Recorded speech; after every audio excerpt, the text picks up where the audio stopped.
welcome back to my channel. I'm here to give you guys a tips and tricks video, and I know you guys have been wanting this for a while now, so I figured today's the day. I have 15 tips and tricks for you guys that have helped me along my journey and that I feel like without these I wouldn't have gotten this far. So before I start, make sure you guys subscribe and leave a comment down below of your favorite tip and trick, and or if you guys have any other tips and tricks that you guys have learned on your weight loss journeys, health journeys, whatever it might be, let me know. Okay, so tip number one is to make meals that you already eat healthier. I feel like everybody says this, but it is so true. If you like eating, let's say takeout, like you like burgers and fries, you can still eat burgers and fries in your calorie deficit. Just make it a little bit healthier. Make actual fries, like potato wedges out of potatoes, or you can buy like store-bought McCain fries, but just make sure that you're watching your portions. Same goes with burgers. Like just make sure that you are weighing your meat out, or you're finding like lean burger sources, lean patty sources. As you guys know, I'm vegetarian, so I just go with whatever type of burgers I have. I've been really liking the Morningstar burgers lately, but just finding things, checking the labels, read the labels in the grocery stores, because it's going to make a world of a difference. And if you are depriving yourself, like if you're just going to be like, okay, I'm just going to eat salads all day, I don't think you're going to make it through. So make the meals that you love to eat just a little bit healthier and just a little bit more lower in calories so that you're able to enjoy it while being in a deficit. So number two is to change up your water bottle. I know that kind of sounds weird, but trust me, it really helps. When I first started my journey, I had a Starbucks tumbler water bottle. I'll insert a picture here. It's a one with the straw. And I used that for most of my journey because it was just easy for me to refill. It had a straw, so it made drinking water that much easier. And now I use a blender bottle, which you guys have probably seen on my Instagram. I love that blender bottle. For me, it just helps me drink a lot more water. And if you find that you're getting really bored of drinking water, you could always add lemons to it, or just switch up your water bottle. It might just be the water bottle that you're using. It's just not a good water bottle, so switch it up and see if it helps you drink more water. So my next tip is to drink coffee and tea over juice and soda. Not saying that you can't have juice and soda, like as long as you're in a deficit, like I always say, it's completely fine. But I find that if I am just thinking about snacking, or if I'm just feeling like sitting on the couch and overindulging just because I'm bored, I'll go to a coffee or a tea. Because I'm not actually hungry. If I'm genuinely hungry, obviously I'm going to eat, but if I'm just in that mood where I feel like snacking, or I feel like just eating the whole fridge, I'll go for a coffee or a tea, and then I'll add like sweetener to it, or oat milk or something, or almond milk, whatever you guys prefer. But that, I feel like that has definitely helped me on days where I just felt like eating the whole fridge. Number four is to eat on a smaller plate. Now I've seen this tip on the internet and I didn't think it would really make a difference, but trust me, it does. Let me show you. So this is the plate that I used to eat on. As you can tell, it is gigantic, but this is a regular dinner plate. It's huge, and I used to eat my meals on this plate, and then I switched to this plate. Now, can you see the difference? Like, that's insane. So just by switching to this plate, it has made me feel like I'm eating more food. I'm able to fill my plate more, and I'm not feeling like my plate is so empty and that I could fill it up even more with this big guy. So trust me, making the switch from this to this will make a big difference. So number five kind of goes along with it, and that's to cook with smaller pans. So you'll use less ingredients, you'll end up eating less food as well, because you feel like your pan is just so full. So instead of using the big giant pans, I use like a smaller type of pan for all of my cooking, and I find that it helps a lot with portion control as well. If you are struggling with portion control, I feel you. Food is so good, but try to cook with a smaller pan and see if that might help you a little bit. So tip number six is to make a weekly goal. I feel like we all get so lost when we're losing weight, and we just say, okay, my goal is to lose 30 pounds. And I want to lose 30 pounds in 2 months. And then your weekly goal, you don't even have a weekly goal because you're so focused on the big picture. Break that number down and be like, okay, so this week I want to lose 1 pound, or this week I want to lose 2 pounds, or by, in a week from now I want to have lost like 1.5 pounds. If you're breaking it down into those smaller increments, it's just not going to seem as scary, and you're more likely to stick with it rather than saying, I want to lose 30 pounds in a month. Because then you have this big number weighing in the back of your head telling you, okay, I gotta lose 30 pounds, I gotta lose 30 pounds. And then you start overthinking it and overstressing it, and that's just not gonna lead you anywhere good. So my advice is to break it down. I usually try to aim for about 1 pound a week. I think that's pretty healthy and pretty safe. But if you feel like 0.5 pound to 2 pounds, just make that small goal so that it's not as scary in the end. So number 7 is to track your food and your drinks as well.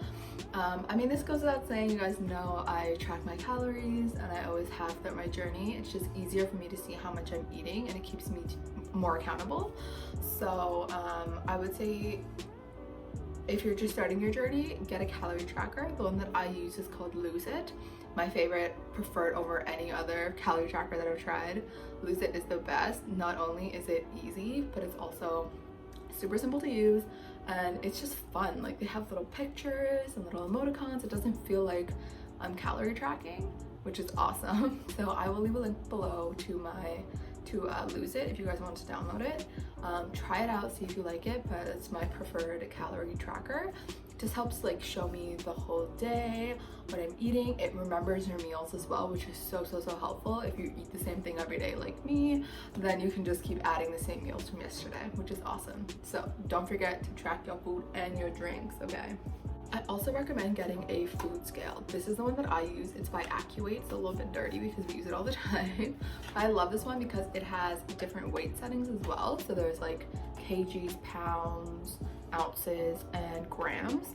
And I use this for everything because it is so accurate when it comes to weighing your food, especially anything like dry pastas or vegetables or meats and stuff like that. This is the easiest thing to use, and you can put a plate on it as well and then tear it, and then it will cancel out the weight of the plate, which is awesome. So definitely invest in a food scale because I definitely think it's so worth it, especially if you're on a calorie deficit like I am. Number 8 is to make a workout schedule and stick to it.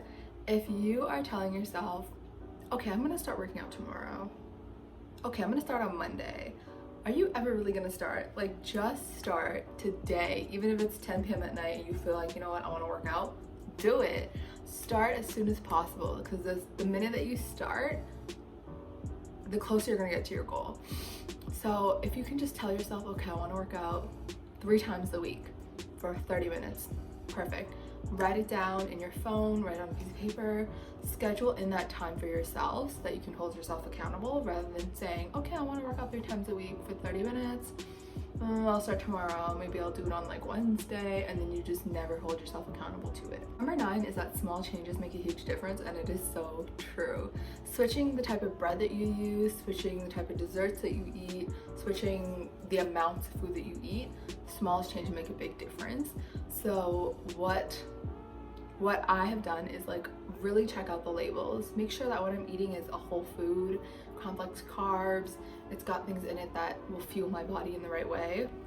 So for example, I used to use just like the regular Great Value whole wheat bread, but I've switched to the Dave's Killer Bread thin slice, and it's 70 calories, it's got protein in it, it's got like a lot of whole grains in it, which is amazing, and I find that it's keeping me a lot more fuller. So find things like that that are a good way to not only reduce the calories but also change up what you're eating. Okay, sorry if I like changed positions. I had to go check on my boyfriend's chicken from the oven. Anyways, okay, so number 10, ask yourself, am I hungry or am I bored? Because bish, I will be eating whatever the heck in the house just because I'm bored. So what I do is I A, try to get myself out of the house, or B, try to get myself to do something to keep myself occupied, whether that's like do my nails or clean the house or meal prep, something, so that my mind is somewhere else rather than just thinking like, oh, I have this in the cupboard, I could eat that, or oh, I have this in the cupboard, let me make that, you know? Eating when you're bored is never really satisfying because 1, you're eating an excessive amount for no reason, and 2, you're not gonna get full. So wait it out, wait till your meals, and if you are truly hungry, you better eat, okay? So 11 is unsweetened for the win, okay? If you buy any sorts of plant milk, you know that there is like a vanilla, there's an unsweetened, and then there's like all this extra shit. Get the unsweetened. I know at first like it could be a little dry, like it's just not, doesn't taste like much, but always get the unsweetened because you're gonna cut a ton of calories out. For example, the almond milk that I use right now is unsweetened almond milk. It's 30 calories a cup. The regular almond milk is like 50.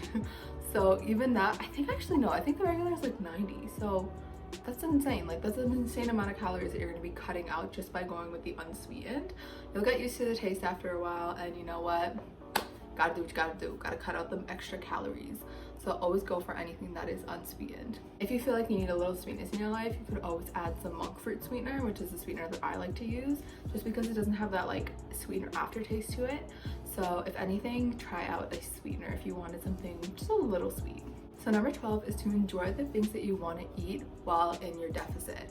So before, whenever I would have cheat days, I would just like go berserk and like buy 100 different things and just eat like a crazy amount. Now I've kind of learned the beauty behind balance. So if I'm craving, for example, donuts have been like a huge thing for me lately. I don't know why, I've been obsessed with donuts. If I want a donut really badly and it's the only thing on my mind, I'll go get myself a donut and just include it within the calories of my day. If I have to edit my dinner a little bit or change up my snacks to fit that donut, and that's what I want to do, then I'm gonna do it so that I can enjoy my donut but also keeping my calorie deficit. The biggest misconception with weight loss is that you have to cut everything terrible or bad out of your life, and that's just not gonna work. That's not living, that's not fun. You're gonna want to make sure that you're eating these foods while staying in your deficit. You can eat pasta, you can eat pizza, you can eat chicken, you can eat whatever the heck you want, but just make sure that you're staying within your deficit. Change around your day a little just so you can fit those donuts in. P.S. the Tim Hortons donuts are so good. So number 13, this has helped a lot, especially when the gym's open again, because as you guys know, I'm back in quarantine, so no gym for me. But get a calendar, like a physical calendar, and X off the days that you go to the gym and that you're on track. I know some people like to use like online apps for that, but I find that if I have a calendar that's like right next to my bed or like right beside the door and I'm seeing the amount of X's I'm putting on the calendar, it's that much more motivating and satisfying for me to see just how much work I'm putting in, and it definitely helps to keep me on track. Maybe it's just me, but seeing something physically there, it's showing me the amount of work and the amount of effort that I'm putting in helps me so much, and it just motivates me to keep pushing, going harder. So number 14 is not planning at all, is planning to fail, especially when it comes to groceries. So what I used to do before is just go to the grocery store and just buy whatever my little heart desired. If I was craving this, I would want that. If I was craving this, then I'd come home and not have a healthy thing in sight. So now instead I sit down, write out some of the meals and the snacks that I enjoy, look up on Flip to see if they're on sale anywhere, and then I will go do my grocery shopping. You're just gonna go into the store all willy-nilly and not even plan any sorts of meals for yourself. You're just gonna end up with like odds and ends that don't really make any sense. So what I find is that if I pre-plan some meals that I eat all the time, for example, my Dave's Killer Bread with eggs and veggies, or any sorts of like burritos and tacos that I love to eat, if I pre-plan some of those meals and think, okay, do I have taco shells? No, I don't. Let me write that down. Rather than going to the store and just grabbing the quickest thing I could find, I'm able to do more research, check out the nutrition facts online before I actually go to the store, and I'm able to gauge what stores have what a lot better. So make sure you guys are planning, okay? Okay, the last tip, no shocker, be patient. It takes time to get results. I didn't lose 100 pounds overnight. I didn't gain 100 pounds overnight. It takes time. And if you are willing to put in the time and the effort every day to be a little bit better than yesterday, you're gonna make it. It just takes a little bit of time and a little bit of effort for you to succeed in doing it. So guys, I hope you learned something. I hope you picked up a couple tips and tricks that might be a little helpful to you. And I hope you enjoyed this video. It's just like a quick little sit down video. My next video, I want to do like a little day in my life vlog, so stay tuned for that. Not that I'm doing anything interesting, because I mean, I am in quarantine still, like quarantine 2020. Yeah, I hope you guys enjoyed this video, and I will talk to you soon.